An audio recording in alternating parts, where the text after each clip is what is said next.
আল্লাহ, তোমার রহমতের সামনে আমার গুনার তো কোনো অস্তিত্ব নাই মওলা। আমার গুনাহ না হয় পাহাড় পরিমাণ হবে, বেশি থেকে বেশি আসমান পরিমাণ হবে, না হয় পুরা পৃথিবী পরিমাণ হবে। তোমার রহমত তো অগণিত, তোমার রহমত তো অসীম, তোমার রহমত তো আনলিমিটেড। এবার রব্বে করিম বলে, তাহলে ঘাবড়াস কেন, তাহলে মন ছোট করস কেন? আরে গুনাহ করেছো তো করেছো, কি হয়েছে? একবার তো তওবার মাধ্যমে আমি রবের দরবারে ফিরে আই। মওলা, ফিরে আসতে পারবো তো?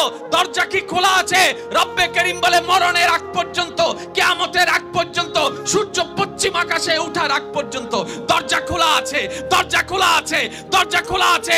এবার বান্দা বলে, মওলা 24টা ঘন্টার কোন টাইমে আসলে সেই দরজা খোলা পাবো? রব্বে করিম বলে, আরে ব্যাংকের দরজা খোলা থাকে নির্দিষ্ট সময়ে, অফিস আদালতের দরজা খোলা থাকে নির্দিষ্ট সময়ে, এমনকি ঘরের দরজাও খোলা থাকে নির্দিষ্ট সময়ে, এর বাইরে যাই না। কিন্তু তোর রবের দরবার এমন একটা দরবার, 24টা ঘন্টার যেই কোনো মুহূর্তে তুই আসবি, তোর রবের দরবার তোর জন্য খোলা থাকবে। সুবহানাল্লাহ।